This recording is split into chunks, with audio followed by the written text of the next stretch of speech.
ನೋಡ್ರಿ ಇವತ್ತು ನಾವು ವಿಶೇಷವಾಗಿ ಎಲ್ಲಿದ್ದೀವಿ ಅಂತಂದ್ರೆ ನಮ್ಮ ವಿಜಯಪುರದಲ್ಲಿ ಮೀನಾಕ್ಷಿ ಚೌಕ್ ಏನೊಂದು ಹಳೆಯ ಕಾಲದಿಂದ ಒಂದು ಪ್ರಸಿದ್ಧವಾದ ಜೋಡುಗುಮ್ಮಟ ದರ್ಗಾ ಅಂತ ಏನು ಫೇಮಸ್ ಆಗಿದೆ.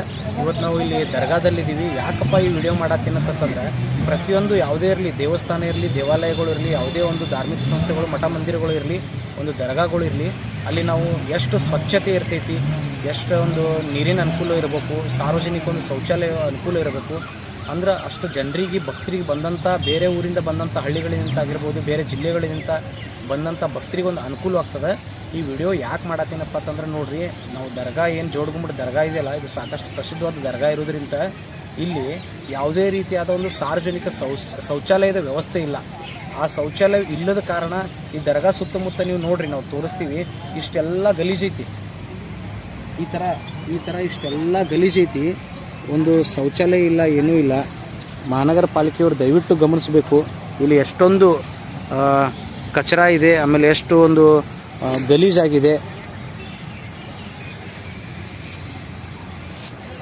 ಮಹಾನಗರ ಪಾಲಿಕೆಯವ್ರು ಗಮನಿಸಬೇಕು ಇಲ್ಲಿ ಎಷ್ಟು ಕಸ ಅದ. ಯಾಕಂದರೆ ಇದು ದೊಡ್ಡದ ಪ್ರಸಿದ್ಧವಾದ ಒಂದು ದರ್ಗಾ ಐತಿ.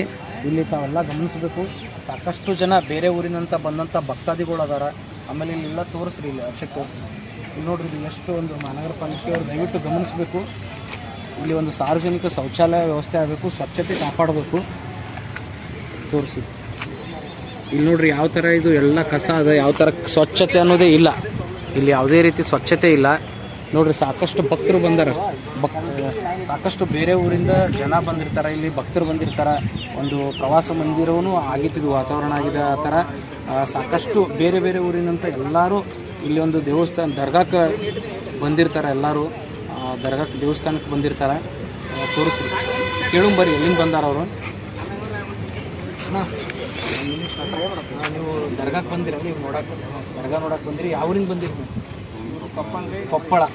ನೋಡಿರಿ, ಬರೀಲಿ ಒಂದು ನಿಮಿಷ ತೋರಿಸ್ರಿ. ಕೊಪ್ಪಳದಿಂದ ಇವರೆಲ್ಲರೂ ಇವತ್ತು ಎಲ್ಲ ಸ್ಟೂಡೆಂಟ್ಗಳು ಬಂದಿದ್ದಾರೆ ಒಂದು ದರ್ಗಾ ನೋಡೋಕೆ, ವಿಶೇಷವಾಗಿ ದರ್ಗಾಕ್ಕೆ ದೇವ್ರಿಗೆ ಬಂದಾರ. ಅದಕ್ಕೆ ಇಲ್ಲಿ ಒಂದು ಸಾರ್ವಜನಿಕ ಶೌಚಾಲಯ ಇರುವುದು ಅವಶ್ಯಕತೆ ಇದೆಯಾ ಇಲ್ವಾ? ಇಲ್ಲಿ ಇದೆ ಇರ್ಬೇಕು ಸರ್. ಬೇರೆ ಊರಿಂದ ಬಂದಿರ್ತಾರೆ, ಮತ್ತು ಅವ್ರ ಶೌಚಾಲಯ ಇದ್ದರೆ ಜನ ಮತ್ತು ಟೈಮ್ ಜಾಸ್ತಿ ಸ್ಪೆಂಡ್ ಮಾಡ್ತಾರೆ ಅಂತಂದರೆ ಅವ್ರು ಜಲ್ದಿ ಹೋಗ್ಬಿಡ್ತಾರೆ. ಮುಂದೆ ಬಂದವರು ಏನು ಈಗ ಸಾರ್ವಜನಿಕ ಶೌಚಾಲಯ ನೋಡ್ರಿ, ಇಷ್ಟೆಲ್ಲ ಗಲೀಜು ಇರೋದ್ರಿಂದ ಏನಾಗ್ತದೆ, ಬಂದವ್ರಿಗೆ ಒಂದು ಸ್ವಲ್ಪ ಕುಂತು ಗಾರ್ಡನ್ ಒಳಗೆ ಕುಂದ್ರಕ್ಕಾಗಲಿ, ಮತ್ತು ಅದೇ ರೀತಿಯಾಗಿ ಒಂದು ಸ್ವಲ್ಪ ಏನಂತಾರೆ ಯೋಗ ಅಂತ ಒಂದು ಮೈಂಡ್ ರಿಲ್ಯಾಕ್ಸೇಷನ್ ಆಗಕ್ಕೆ ಒಂದು ಒಳ್ಳೇದೊಂದು ನಿಮ್ಗೆ ವಾತಾವರಣ ಇತ್ತಂದ್ರೆ ಏನಾಗ್ತದೆ, ನಿಮಗೂ ಬರಂಗಾಗ್ತದೆ. ಬೇರೆ ಬೇರೆ ಊರಿಂದ ಬಂದಿರ್ತೀರಿ. ಇಲ್ಲಿ ಯಾಕಪ್ಪ ಇದು ವಿಡಿಯೋ ಮಾಡತ್ತೀವಿ ಅಂದ್ರೆ ವಿಶೇಷವಾಗಿ ಬೇರೆ ಊರಿಂದ ಸಾಕಷ್ಟು ಜನ ಬರ್ತಾರೆ. ಇಲ್ಲಿ ಅವ್ರಿಗೊಂದು ಶೌಚಾಲಯ ವ್ಯವಸ್ಥೆ ಭಾಳ ಮುಖ್ಯ ಇದೆ. ಇಲ್ಲಿ ಇಷ್ಟೊಂದೆಲ್ಲ ಗಲೀಜು ಐತಿ. ಅದಕ್ಕೋಸ್ಕರ ನಾವು ಬಂದಂಥ ಭಕ್ತರಿಗೆ ನಾವು ಒಂದು ಕೇಳತ್ತೀವಿ, ಏನಪ್ಪ ಅಂತಂದರೆ ಇಲ್ಲಿ ಶೌಚಾಲಯಲ್ಲಿ ಮುಖ್ಯ ಅವಶ್ಯಕತೆ ಇದೆಯೋ ಇಲ್ಲ ನಿಮಗೆ? ಇದೆ 100% ಇದೆ.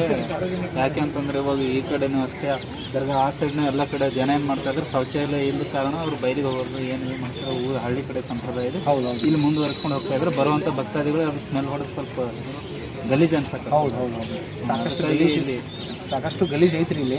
ಅದಕ್ಕೋಸ್ಕರ ನಾವು ಶೌಚಾಲಯದಲ್ಲಿ ಅವಶ್ಯಕತೆ ಐತೋ ಇಲ್ಲೋ ಅಂತ ನಾವು ಜನರಿಗೆ ಹೋಗೋದು. ಮತ್ತು ಇಲ್ಲಿ ಏನೋ ಅನ್ನದಾಸೋ ಅಥವಾ ಏನೋ ಚಾರಿಟಿಗಳಿಂದ ಏನೋ ಕೊಡ್ತಾರಲ್ಲ ತಿನ್ನೋದಕ್ಕೆ, ಅದನ್ನೆಲ್ಲ ಏನು ಮಾಡ್ತಾಯಿದ್ರು ಅವರು ಕಸದ ಬುಟ್ಟಿ ಎಲ್ಲ ವ್ಯವಸ್ಥಿತವಾಗಿ ಇಟ್ಟಿದ್ರೆ ಅಲ್ಲಿ ಹಾಕ್ತಾರೆ. ಅವರು ಜಾಸ್ತಿ ಏನು ಮಾಡಕತ್ತಾರೆ, ಇಲ್ಲೇನು ವ್ಯವಸ್ಥೆ ಇಲ್ಲದ ಕಾರಣ ಎಲ್ಲ ಜನ ಇಲ್ಲಿ ಸೆಕ್ಯೂರಿಟಿ ಏನೋ ಟೈಟ್ ಇರೋಲ್ಲ, ಇಲ್ಲದೆ ಇರೋ ಕಾರಣ ಎಲ್ಲ ಬೇಕಾಬಿಟ್ಟು ಬಿಡ್ಸಕತ್ತಾರೆ, ಬೇಕಾಬಿಟ್ಟು ಗಲೀಜು ಮಾಡಕತ್ತಾರೆ.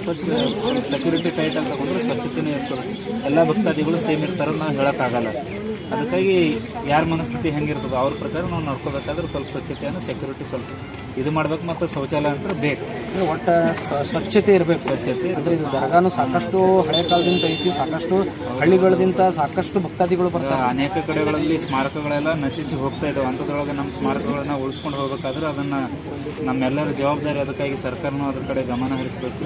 ಹಾಗಾಗಿ ಇದರಲ್ಲಿ ಇರುವಂಥ ಉಸ್ತುವಾರಿಗಳು ಯಾರೇ ಆಗಿರಲಿ, ಇಲ್ಲಿ ಶೌಚಾಲಯ ಅಂತಂದ್ರೆ ಇದೆ, ಆ ಕಡೆ ಒಂದು ಇದೆ, ಆ ಶೌಚಾಲಯ ಇದ್ರೂ ಇಲ್ದಂಗಿದೆ. ಅದಕ್ಕೆ ರಿಪೇರಿ ಅನ್ನೋದು ಮಾಡಲಿ ಅಥವಾ ಹೊಸ ಶೌಚಾಲಯ ಅದನ್ನು ನಿರ್ಮಾಣ ಮಾಡಲಿ. ಅಲ್ಲಿನೂ ಕೂಡ ಸುಮಾರು ಗಲೀಜು ಬೇಕಾದ್ರೂ ಹೋಗಿ ನೋಡಿ. ಅದಕ್ಕೆ ನಾವಿಲ್ಲಿ ಡೈಲಿ ಬರ್ತಾ ಇದ್ದೀವಿ ಗಾರ್ಡನ್ಕಾಗಿ, ಅದಕ್ಕಾಗಿ ಮಾಡ್ತಾ. ನಿಮ್ಮ ಹೆಸರು? ನಮ್ಮ ಹೆಸರು ನಾಗೇಶ್ ಅಂತ. ನಾವು ಬೀದರಿಂದ ಬಂದಿರ್ತೀವಿ. ಬೀದರಿಂದ ಬಂದಿರಿ? ಓದಕ್ಕಂತ ಬಂದಿರ್ತೀವಿ. ಡೈಲಿ ಇಲ್ಲಿ ಸ್ವಲ್ಪ ಕೂಡ್ಬೇಕಂತ ಬಂದೀವಿ. ಇಲ್ಲೆಲ್ಲ ಗಲೀಜು ಇರ್ತದೆ, ಕೂಡ್ಲಿಕ್ಕಾಗಲ್ಲ.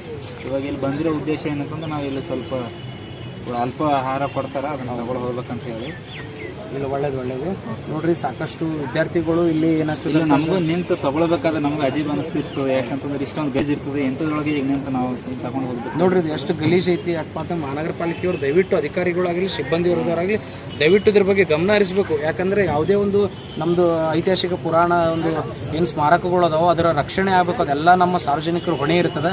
ಅದಕ್ಕೆ ನಮ್ಮ ಮೂಲಭೂತ ಸೌಕರ್ಯಗಳು, ನಮ್ಮ ಸ್ಮಾರಕಗಳನ್ನು ನಾವು ಕಾಪಾಡಿಕೊಂಡು ಹೋದ್ರೆ ಮುಂದಿನ ಪೀಳಿಗೆಗೆ ಒಂದು ಎಲ್ಲ ಅನುಕೂಲ ಆಗ್ತದೆ ನೋಡೋಕೆ ಅಂತ ನಾನು ಈ ಮೂಲಕ ಮಹಾನಗರ ಪಾಲಿಕೆ ಅಧಿಕಾರಿಗಳಿಗೂ ಒಂದು ಮನವಿ ಮಾಡ್ಕೊಳ್ತೀನಿ ಮತ್ತು ನಗರದ ಶಾಸಕ ಬಸನಗೌಡ ಸಾಹೇಬ್ರ ಪಾಟೀಲ್ ಯತ್ನಾಳ್ ಸಾಹೇಬ್ರಿಗೂ ಒಂದು ಮನವಿ ಮಾಡ್ಕೊಳ್ತೀನಿ. ಕೇಂದ್ರದಲ್ಲಿ ನಮ್ಮ ಸರ್ಕಾರ